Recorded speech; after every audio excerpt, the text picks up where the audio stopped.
Hello students, welcome to my 9th class. मैं हूं mini Gupta. तो आज हम स्टार्ट कर रहे हैं चैप्टर 6 जो कि बहुत ही इंपॉर्टेंट चैप्टर है और साथ ही बहुत ही आसान भी है। ठीक है, तो हम बेसिक चीजों से पहले यहाँ पर स्टार्ट करेंगे जो कि हम ऑलरेडी पढ़ चुके हैं। तो सबसे पहला टॉपिक यहाँ पर आएगा लाइन। लाइन मैंने एक ड्रॉ करी है। अब हम कैसे पहचानेंगे ये एक लाइन है? क्या करेंगे, दोनों साइड इसके एरो लगाएंगे। एरो लगाने से ही हमें पता लगता है कि ये एक लाइन है। क्यों एरो लगाया? एरो का मतलब होता है कि हम दोनों तरफ लाइन को प्रोड्यूस कर सकते हैं, आगे बढ़ा सकते हैं। चाहे जितना आप इसको आगे एक्सटेंड कर सकते हैं, बढ़ा सकते हैं। ठीक है, तो उसको हम बोलते हैं लाइन। ठीक है, अब लाइन सेगमेंट की बात करते हैं। लाइन सेगमेंट क्या होता है? लाइन सेगमेंट में दोनों पॉइंट क्या होते हैं? फिक्स होते हैं। जैसे मैंने एक लाइन ड्रॉ करी और इसके ये दोनों पॉइंट है वो फिक्स होते हैं। अगर वो 3 सेंटीमीटर की लाइन है तो 3 सेंटीमीटर की ही होगी और 5 सेंटीमीटर की है तो 5 सेंटीमीटर की ही होगी।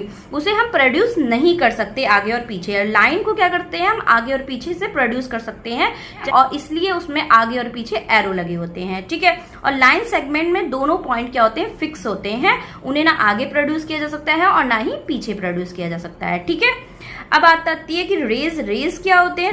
रेज में एक पॉइंट क्या होता है हमारा? फिक्स होता है, एंड पॉइंट फिक्स होता है। एक पॉइंट हमारा फिक्स होता है और एक पॉइंट पर हमारे क्या होता है? एरो लगा होता है। और एरो का मतलब मैंने आपको बताया था कि हम उसको आगे कितना भी आगे बढ़ा सकते हैं, चाहे आप जितना भी आगे उसको ले जा सकते हैं। इसका एक पॉइंट फिक्स होता है। इसी तरीके से इसका अपोजिट भी ले सकते हैं कि इसका इधर वाला पॉइंट एक फिक्स होगा और इधर से इसको चाहे जितना आगे बढ़ा सकते हैं। ठीक है, अब बात आती है कोलिनियर पॉइंट्स। कोलिनियर पॉइंट्स क्या होते हैं? जैसे मैंने कोई पॉइंट्स लिए हैं, इस तरीके से मैंने पॉइंट्स लिए हैं। अब ये पॉइंट्स आप देख रहे होंगे, ये एक स्ट्रेट लाइन पर आ जाएंगे। ये सारे पॉइंट्स हमारे एक लाइन पर आ जाएंगे एकदम सीधे। ठीक है, तो इसको बोलते हैं कोलिनियर पॉइंट्स। ठीक है, नॉन कोलिनियर पॉइंट्स क्या होते हैं? जो मैं पॉइंट्स बना रही हूँ, क्या ये एक स्ट्रेट लाइन में आएंगे? नहीं आएंगे। ये एक स्ट्रेट लाइन में नहीं आएंगे, ये इस तरीके से आएंगे। अगर जो पॉइंट्स एक स्ट्रेट लाइन पे नहीं आते उसे हम बोलते हैं नॉन कोलिनियर पॉइंट्स। ठीक है, नेक्स्ट पॉइंट पर चलते हैं।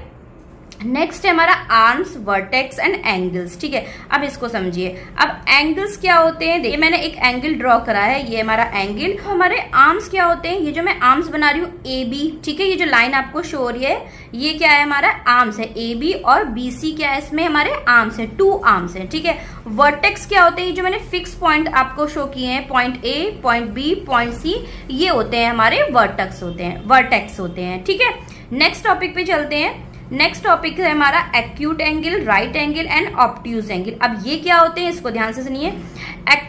सबसे पहले आता है एक्यूट एंगल। एक्यूट एंगल क्या होता है? वो 90 डिग्री से छोटा होता है। 90 डिग्री से जितने भी छोटे एंगल होंगे वो सारे क्या होंगे? एक्यूट एंगल होंगे। राइट एंगल क्या होता है? एग्जैक्ट वो 90 डिग्री का होगा, वो होता है राइट एंगल। ऑब्ट्यूज एंगल क्या होता है? 90 डिग्री से बड़ा एंगल क्या होगा? ऑब्ट्यूज एंगल होगा। मैं आपको पहले फिर से बता देती हूँ। ये देखिए मैं शो कर रही हूँ, 90 डिग्री से जितने भी छोटे एंगल होंगे वो एक्यूट एंगल होंगे। एग्जैक्ट जो 90 डिग्री होगा वो राइट एंगल होगा और ऑब्ट्यूज एंगल जो 90 डिग्री से बड़ा होगा वो हमारा ऑब्ट्यूज एंगल होगा। ठीक है, इतनी बात समझ में आ गई? कहने का मतलब ये हुआ कि 0 से 89 डिग्री तक जितने भी एंगल्स होंगे वो क्या होंगे? एक्यूट एंगल होंगे। 90 डिग्री एग्जैक्ट होगा तो वो राइट एंगल होगा और 90 डिग्री से लेकर 179 डिग्री तक जितने भी एंगल्स आएंगे वो सारे हमारे क्या होंगे? ऑब्ट्यूज एंगल होंगे।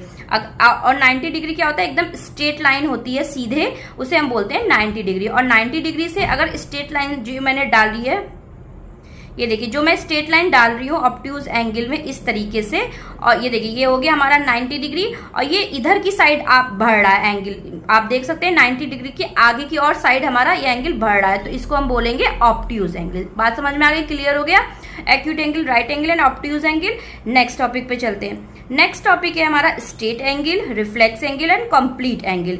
अब स्ट्रेट एंगल क्या होता है? सिंपली जो स्ट्रेट लाइन पर बनता है वो एंगल हमारा होता है स्ट्रेट एंगल और ये होता है 180 डिग्री का। ठीक है, कैसे 180 डिग्री का होगा? देखिए यहां से मैंने एक लाइन ड्रॉ करी।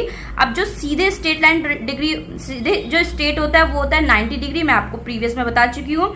ये हो गया 90 हो गया, तो 90 कितने हो गए? 180 हो गए। तो स्ट्रेट लाइन पर ये जो पूरा एंगल हो गया ये हमारा क्या हो गया? 180 डिग्री। तो ये हो गया हमारा straight angle. Next reflex angle क्या होता है? अब देखिए मैंने मान लो कोई ऑब्ट्यूज एंगल ले लिया, 90 डिग्री से बड़ा होता है ऑब्ट्यूज एंगल। अभी मैंने आपको बताया, मैंने ऑब्ट्यूज एंगल ले लिया जो इसके रिवर्स में होता है, ये वाला एंगल जो इसका रिवर्स होता है, पीछे की साइड जो होता है ये होता है हमारा रिफ्लेक्स एंगल। बात समझ में आ गई? रिफ्लेक्स एंगल क्या होते हैं? ठीक है। अगर आप इसका एक और एग्जांपल ले सकते हैं रिफ्लेक्स एंगल का, अगर मैंने कोई एक्यूट एंगल ले लिया, एक्यूट एंगल अभी बताया 90 डिग्री से छोटा, तो मैंने ये 90 डिग्री से छोटा एंगल ले लिया। अब जो इसका रिफ्लेक्स पीछे की साइड जो एंगल पूरा बना है, ये पूरा होता है हमारा रिफ्लेक्स एंगल, ठीक है। नेक्स्ट आते हैं कंप्लीट एंगल। कंप्लीट एंगल क्या होता है, कोई एंगल ड्रॉ कर दिया और ये जो पूरा एंगल है रिफ्लेक्स और जो एंगल के अंदर बन रहा है, ये पूरा जो मैं सर्किल ड्रॉ कर रही हूँ, ये होता है कंप्लीट एंगल, ठीक है। और ये होता है हमारा 360 डिग्री का, ठीक है। कंप्लीट एंगल कितने का होता है, 360 डिग्री का होता है। बात समझ में आ गई। तो अब मैं आपको इसको शॉर्ट में बता देती हूँ, जितने भी एंगल्स मैंने पढ़ाए हैं।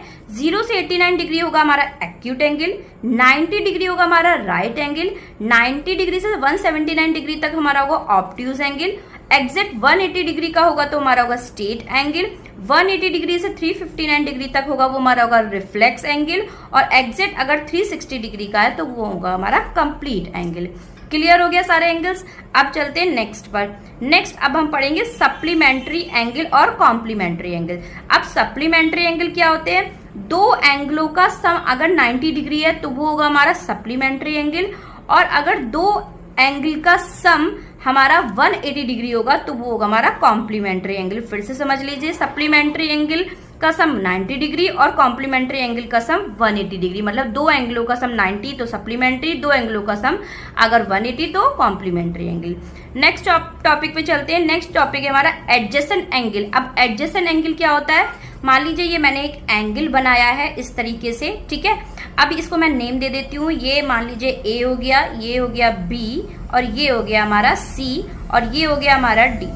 अब ये देखिए एंगल कौन कौन से बन रहे हैं, एक तो एंगल बन रहा है ए बी सी, एक एंगल ये बन रहा है एंगल ए बी सी, ठीक है, और एक एंगल हमारा बन रहा है सी बी डी। ये दो एंगल हमारे बन रहे हैं, देखिए ध्यान से, एंगल ए बी सी और एंगल सी बी डी। अब ध्यान से देखिए, इसमें कॉमन आर्म्स बन रहे हैं, एकदम ध्यान से देखिए, एक कॉमन आर्म्स बन रहे हैं। बी सी क्या है हमारा, एक कॉमन आर्म है, ठीक। तो एडजेसेंट एंगल किसको कहते हैं, जो एंगल साथ में बनते हैं। अभी आप देखिए दोनों एंगल एक साथ बन रहे हैं, ए बी सी और सी बी डी, दो एंगल एक साथ बन रहे हैं, कॉमन आर्म्स है बी सी, तो हम उसको बोलते हैं एडजेसेंट एंगल। तो एंगल ए बी सी और सी बी डी क्या हो गए, हमारे एडजेसेंट एंगल हो गए, ठीक है।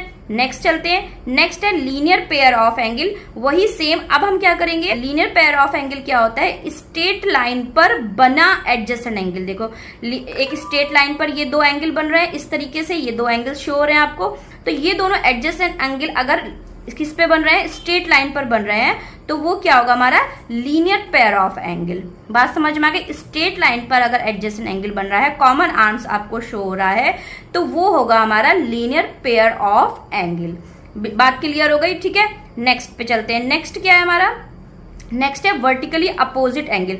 अब वर्टिकली अपोजिट एंगल क्या होता है, इस तरीके से ये दोनों लाइन हम एक दूसरे को इंटरसेक्ट कर रही हैं।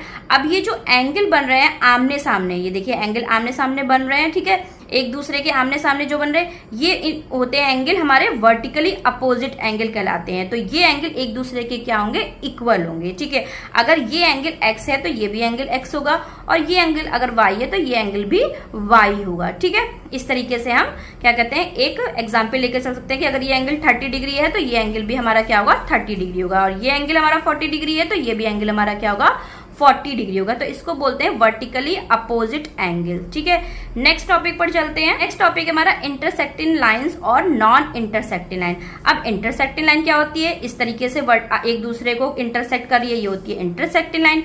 और इस तरीके से अगर लाइन दे रखी है जिन्हें हम बोलते हैं पैरेलल लाइंस, ये होती है नॉन इंटरसेक्टिंग लाइन। ये कभी भी क्या होगी, एक दूसरे को कभी भी इंटरसेक्ट नहीं करेंगी, एक दूसरे को कट नहीं करेंगी, ठीक है। चाहे आप इस तरीके से पैरेलल लाइंस बना लीजिए और चाहे आप इस तरीके से पैरेलल लाइंस बना लीजिए, इन दोनों के बीच का जो डिस्टेंस होगा वो ऑलवेज क्या होगा, इक्वल होगा। और अगर इक्वल है ऑलवेज तो वो एक दूसरे को कभी भी इंटरसेक्ट नहीं करेंगे, चाहे आप इसको चाहे आगे जितना बढ़ा ले और चाहे आप इसको पीछे चाहे जितना बढ़ा ले, ठीक है। इतनी बात क्लियर हो गई।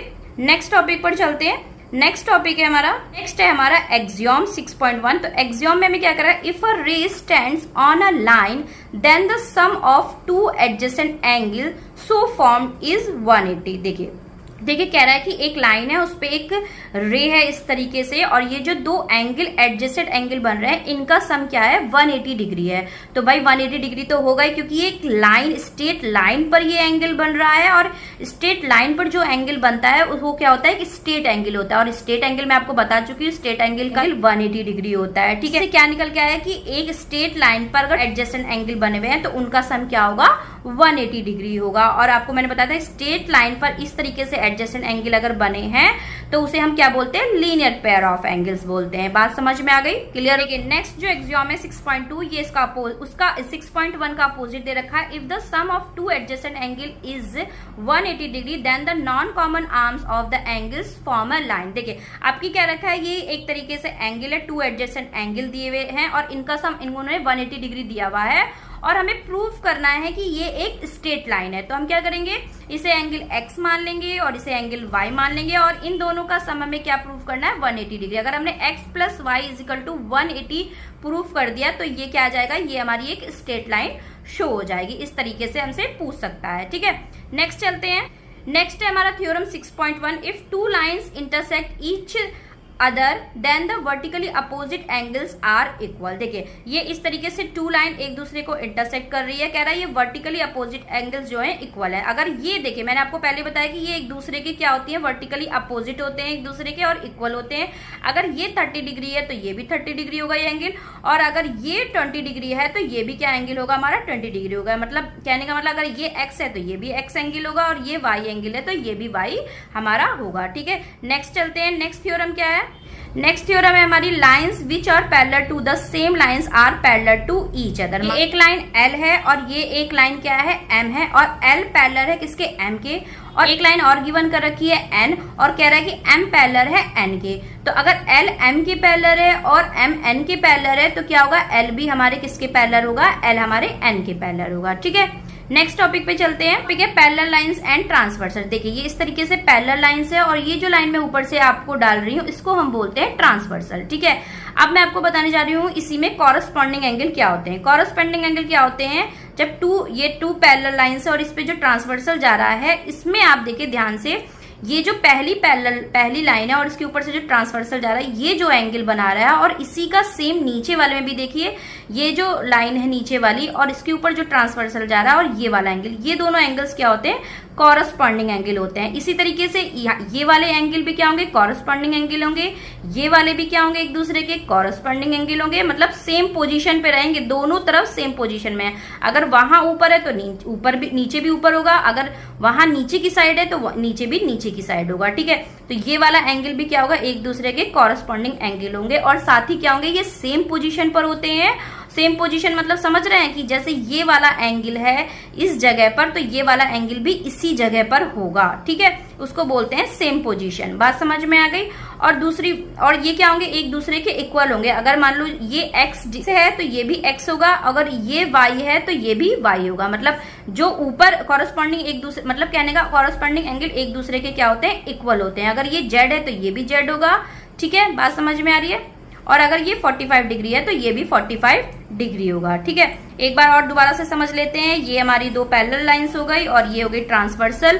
तो ये जो बना रही है इस लाइन के साथ जो ये ट्रांसवर्सल लाइन जा रही है और नीचे भी यही लाइन में ये जो ट्रांसवर्सल जा रहा है, ये दोनों एक दूसरे के क्या होंगे, कॉरस्पॉन्डिंग एंगल होंगे। अगर ये x है तो ये भी एंगल हमारा क्या होगा, x होगा। कॉरस्पॉन्डिंग एंगल समझ में आ गया। नेक्स्ट है हमारा alternate interior angle. Alternate interior angle से समझिए, इंटीरियर का मतलब होता है अंदर की साइड। ये जो अंदर की साइड शो हो रहा है ये सारे इंटीरियर होंगे। ये जितने भी एंगल्स मैं आपको शो कर रही हूँ ये सारे क्या होंगे, इंटीरियर एंगल होंगे। मतलब कहने का मतलब ये एंगल इस एंगल के इक्वल होगा और ये एंगल क्या होगा, इसके इक्वल होगा, ठीक है। और ये क्या होंगे, एक दूसरे के क्या होंगे, इक्वल होंगे। अगर ये 40 डिग्री है तो ये भी 40 डिग्री होगा, ये x एंगल है तो ये भी x एंगल होगा। ऑल्टरनेट इंटीरियर एंगल समझ में आ गए, अंदर की साइड होंगे, एक दूसरे के इक्वल होंगे ऑल्टरनेट इंटीरियर एंगल, ठीक है। फिर से समझ लेते हैं, ये वाला एंगल हमारे इसके एंगल के इक्वल होगा, ये दोनों एक दूसरे के ऑल्टरनेट इंटीरियर एंगल्स हैं। और ये वाला एंगल इस वाले एंगल के इक्वल होगा, ये भी ऑल्टरनेट इंटीरियर एंगल है। अगर ये 30 डिग्री है तो ये भी 30 डिग्री होगा और ये अगर हमारा y है तो ये भी y होगा। बात समझ में आ गई, ऑल्टरनेट इंटीरियर एंगल समझ में आ गए। नेक्स्ट चलते हैं angles on same side of transversal. देखिए ये पैरेलल लाइन है और ये ट्रांसवर्सल है, तो जो ये सेम साइड जो एंगल बन रहे हैं ये क्या होंगे, एक दूसरे के angle on same side of transversal होंगे। अगर ये बट यहाँ ध्यान रखिएगा ये सेम साइड तो होंगे बट नॉट इक्वल, ये एंगल्स इक्वल नहीं होंगे, क्योंकि ये अगर एंगल एक्स है तो ये एंगल क्या होगा, वाई होगा, और इन दोनों का सम क्या होगा, 180 डिग्री होगा। X plus Y is equal to 180 degree, but ये नॉट इक्वल, ये ऑल्टरनेट इंटीरियर एंगल्स और कॉरेस्पॉन्डिंग एंगल की तरह इक्वल नहीं होंगे। अगर ये एक्स है तो ये होगा वाई होगा, ठीक है। नेक्स्ट चलते हैं, नेक्स्ट टॉपिक क्या है, नेक्स्ट टॉपिक है हमारा बाइसेक्टर। ये इस तरीके से एंगल है और इस एंगल के बीच में जो ये लाइन जा रही है इसको हम बोलते हैं बाइसेक्टर। मतलब बाइसेक्टर का मतलब होता है कि एंगल्स को इक्वल पार्ट्स में डिवाइड करने को हम क्या बोलते हैं, बाइसेक्टर बोलते हैं। तो ये जो लाइन हमारी जा रही है ये बाइसेक्टर, अगर ये पूरा एंगल हमारा 60 डिग्री है तो बाइसेक्टर लाइन बाइसेक्टर करने की वजह से तो ये एंगल्स क्या होगा, इक्वल पार्ट्स में डिवाइड हो गए, मतलब ये दोनों एंगल्स क्या होगा, 30-30 डिग्री हो गए। बाइसेक्टर का मतलब आपको समझ में आ गया होगा। तो यहाँ पर हमारा इंट्रोडक्शन खत्म होता है। नेक्स्ट वीडियो में हम करेंगे एक्सरसाइज 6.1। वीडियो में पढ़ाया हुआ समझ में आ रहा तो चैनल को जरूर सब्सक्राइब करके जाइएगा। फिर मिलते हैं नेक्स्ट वीडियो में, तब तक के लिए